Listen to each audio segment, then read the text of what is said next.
최근 몇 년 사이 예언 열풍이 불고 있습니다. 자칭 예언자라고 하는 사람들이 한국 사회와 교회를 향해 예언을 쏟아내고 있는데요. 이번 시간에는 이 예언을 어떻게 봐야 할지 살펴보겠습니다. 스튜디오에 이순규 기자 나와 있습니다. 이 기자, 네. 최근 자칭 예언자라고 하는 분들이 굉장히 많이 등장을 했던 걸로 알고 있는데요. 네. 누가 있습니까? 네, 대표적으로는 지난 2010년 한국전쟁을 예언한 데이비드 오어 목사가 있었고요. 예. 2014년에도 홍해선 씨가 있었습니다. 이 두 사람 모두 한국전쟁을 예언했는데 결과적으로는 모두 거짓으로 판명이 났습니다. 그런데 이 사람들 말고도 다른 예언자가 있었습니다. 저도 이번에 원고를 준비하면서 알았는데요. 예. 서사라 씨라는 분입니다. 아하. 이분 역시 한국전쟁을 예언한 바 있는데요. 한국전쟁의 근거로 마태복음 24장 7절과 8절을 예로 들었습니다. 우리가 다 아는 성경 구절인데요. 민족이 민족을, 나라가 나라를 대적하여 일어나겠고 곳곳에 기근과 지진이 있으리니 이 모든 것은 재난의 시작이니라. 우리가 익숙하게 알고 그렇죠. 있는 성경 말씀이죠. 예. 하지만 이 성경 말씀이 꼭 한국 상황을 찝어서만은 아니라는 것을 우리 그죠? 모두가 다 알고 있잖아요. 예. 그리고 다 알다시피 전쟁이 일어났다고 했던 그날에 사실은 네. 전쟁이 아무 일도 없었습니다. 그럼 이미 날짜가 다 지났나 봐요? 네네, 이미 옛날에 다 전쟁이 일어났어야 되는 건데 아하. 그분들 예언이라면 말이죠. 예. 그런데 전쟁이 일어나지 않았습니다. 오죽했으면 보수적 연합기관인 한국교회 연합이 이런 이야기에 현혹되지 말라는 성명까지 발표한 걸 보면 이분들 얘기의 신빙성이 얼마나 떨어지는지 알 수 있죠. 아하. 근데 이게 예언이라는 거는 이게 사람들을 이렇게 혹하게 만드는 그런 강한 매력은 있는 것 같아요. 네네, 그렇습니다. 7월에 그 또 예언가로 잘 알려진 나이지리아 목회자가 한국에 와서 집회를 연다면서요. 네, TV 조슈아라는 목사인데요.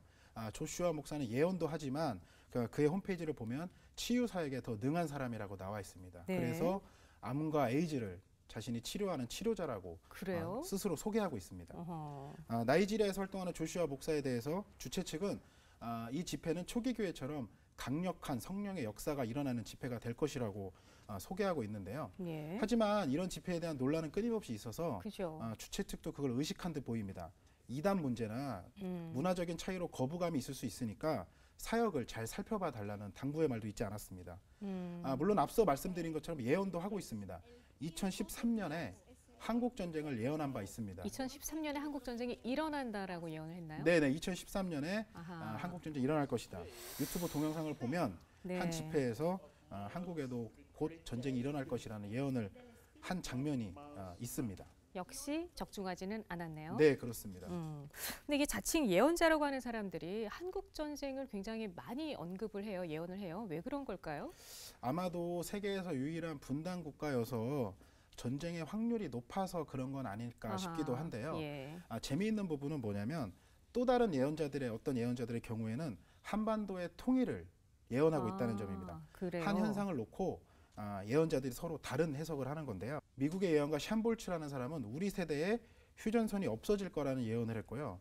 베니인이나 신디 제이콥스 같은 사역자들 역시 네. 우리나라의 통일을 예언한 바 있습니다. 혹시 날짜를 못 박았나요? 아닙니다. 이런 분들은 날짜를 못 박지 않고요. 네. 조만간, 곧 이런 식으로 시기를 아하. 특정하진 않습니다. 그럼 사실 한국 전쟁이나 통일 같은 경우는 어떻게 보면 이게 남북 관계의 부침에 따라서 우리들도 가끔 예측을 하는 부분이기 때문에 너무 이제 쉽게 예언이라는 얘기를 하지 않았나 네네. 이런 생각도 들긴 해요. 네, 그렇습니다. 근데 여튼간에 이 예언의 은사라는 것은 사실 성경에도 나오지 않습니까? 네네. 그렇기 때문에 모두 예언이라고 해서 불신만 하고 넘어갈 수도 없는 노릇이에요. 네, 잘 말씀하셨는데요. 예언을 사실은 무조건 비판적으로 볼 필요는 없습니다. 문제는 그 예언들이 얼마나 성경에 부합하는가 하는 점을 따져야 될 텐데요. 예. 성경적 입장에서 그 예언이 예언이라고 해서 절대적으로 맞는 것은 아니고 틀릴 수도 있어요. 그렇기 때문에 성경에서는 분별하라고 그렇게 정확하게 나와 있어요. 예언이 다 맞는다고 생각하면 안 됩니다. 예언도 틀릴 수 있다는 점을 우리가 알아야 합니다. 네, 그렇죠. 흔히 예언의 예자를 미리 예자로 알고 있는데요. 사실은 말씀의 예자입니다. 그러니까는 인간의 미래를 말하는 것이 아니라 하나님이 우리에게 말씀하신다는 뜻입니다. 그러니까 네. 단순히 개인의 어떤 앞날이나 어떤 민족의 앞날을 언제 이런 일이 일어날 것이다 혹은 당신이 내년에 뭘 할 것입니다. 이런 예언은 네. 사실상 믿기 힘들다는 얘기입니다. 이런 것들을 통해서 이제 그 말씀의 권위를 이제 강조하려고 하거든요.